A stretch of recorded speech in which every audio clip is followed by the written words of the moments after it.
Hi, I'm Jim DeCola, Master Luthier for Gibson Guitars. In this segment, I'd like to explain the neck adjustment process. Guitar necks need to be adjusted because the string, as it's struck, has a certain excursion or orbit. Think of, holding a string, hitting it in the middle, how at the ends it doesn't move, but in the center it moves. So to compensate for that, guitar necks need to have a slight amount of what's called relief.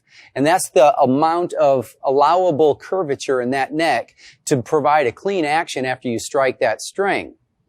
Now, there's many factors that can contribute to why a neck has to be adjusted. That could be changes in humidity, as a guitar either absorbs moisture or loses moisture in the neck, would cause the neck to either back bow if it absorbs moisture or under bow if it loses moisture, or a change of string gauges. You may buy a guitar and, it has a lighter or heavier set of string that you're accustomed to, and that tension difference from the different string gauges will allow that neck to move in accordance of what that string gauge or change is. So necks will need to be adjusted for that. Now, another great and interesting fact about neck adjusting and the truss rod is the fact that Gibson actually invented the truss rod in 1921. Prior to that, guitar necks had no means of adjustment. So necks were typically thicker and deeper to counteract that tension from the string, and they weren't adjustable. So it was what it was. With the advent of the truss rod, now Gibson was able to make a thinner neck front to back, which allowed for a more comfortable playing style. Having a neck thinner this way allowed people to play farther up the neck. So as much as the pickup revolutionized the electric guitar, the truss rod revolutionized solo guitar by allowing players to play single note runs all up and down the length of the neck. Prior to that, it was primarily, rhythm or classical parlor style. So we're very proud of the truss rod and its contributions to the guitar and to music. So to start the adjustment process, we'll first want to remove the truss rod cover from the headstock of the guitar. On the case of a Gibson, we have 2 screws that holds the truss rod cover on the headstock. You can remove those with a Phillips screwdriver. On an Epiphone, we'll have 3 screws holding that onto the headstock. Simple Phillips screwdriver removes those. In addition to that, we'll also want the appropriate adjustment wrench. Gibson will use a 5/16 socket wrench. Epiphones will use a 4mm hex wrench. I also recommend having a capo and a set of feeler gauges.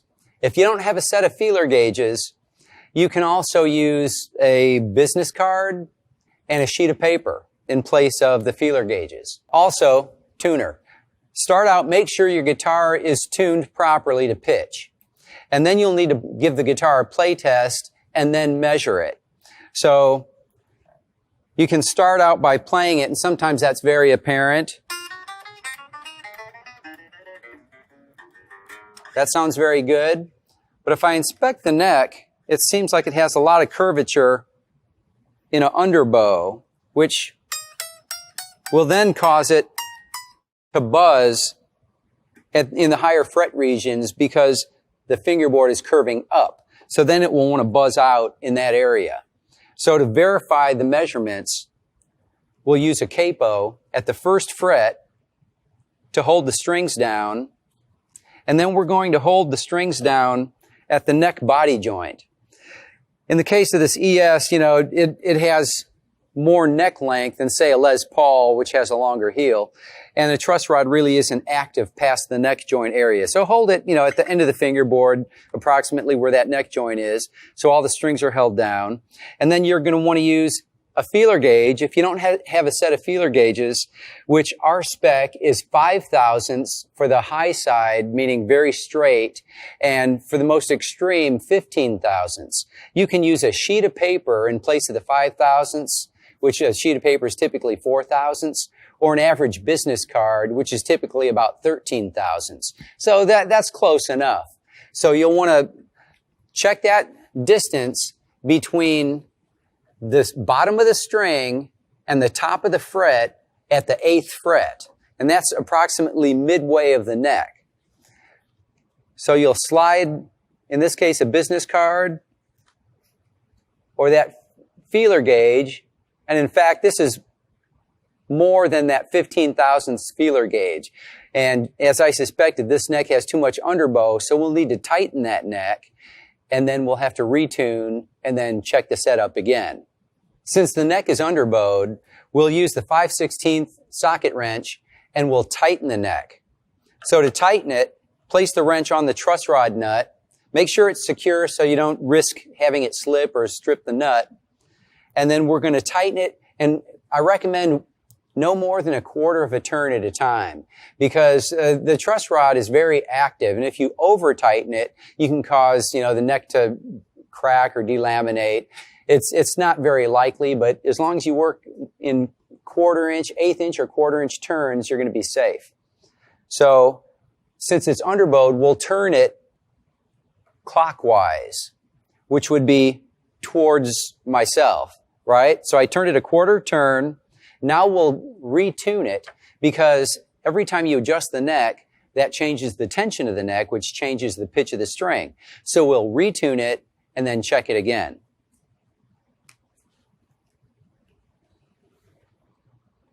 And since the neck was underbowed, now after tightening it, everything is sharp. So I'll tune it down a little bit, tug the strings, and tune it back up.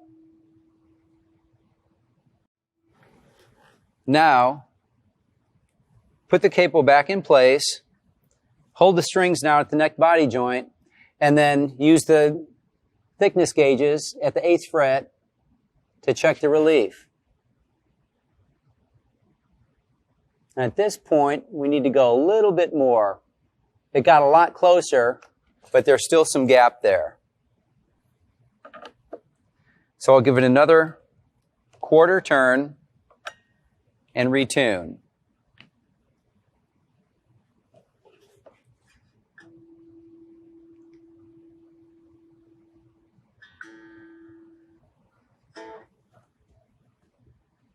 Now we'll replace the capo, hold the strings down at the body joint,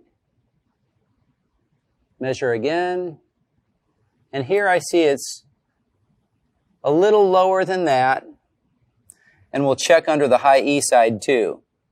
And that's a little tighter there, and a little more than the 5. Sometimes you'll find when you adjust your neck, because of the tension difference between the wound strings and the plain strings, you'll have a little bit more relief on the wound side than you will on the plain string side, which is a good scenario. That way, your plain strings can have a straighter neck relief, which isn't as critical as the wound strings, which tend to exert their orbit a bit more. So that's actually a perfect scenario. So now, let me measure what it actually is. It's a little more than 5, which is good. We're about 8 on the low E side, and we're a little tighter than that on the high E side. So we're about 6 there. So it's on the lower side of tolerance, a little bit straighter on the high E, and we're about middle of the road on the low side. So right there, I'd say we're great. So now we have the neck adjusted on the Gibson 335. We'll just need to put the truss rod cover back on. But now I'd like to show you an Epiphone acoustic. Whether a guitar is an electric or acoustic, the neck adjustment process would be the same. But the difference here is that Epiphone uses a 4mm hex wrench instead of the 5/16 socket wrench that the Gibson uses. The adjustment process will be the same. So we'll play the guitar.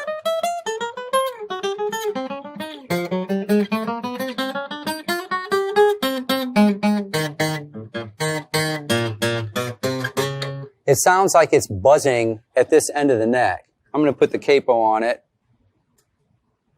and hold it at the neck body joint. All the strings down. Oh, and I can see it's almost touching in the middle. The 5/1000 feeler gauge won't even go under there without hitting a string. So now we'll need to loosen the truss rod. Again, work in quarter turn increments. So to loosen it, we're going to turn the truss rod wrench counterclockwise, which is away from you. And now we're hitting a string. Sometimes you may want to take that G string and D string and pull them out of the nut slot, out of the way, so you can get a little bit more action with the wrench. Give it a quarter turn. Now we're going to tune the guitar again to pitch, and then test it again.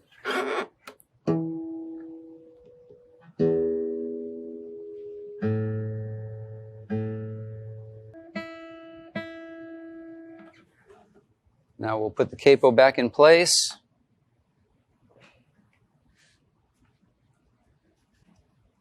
So it's a little tighter than 15, a little more than 5 thousandths under both E strings. So that's good.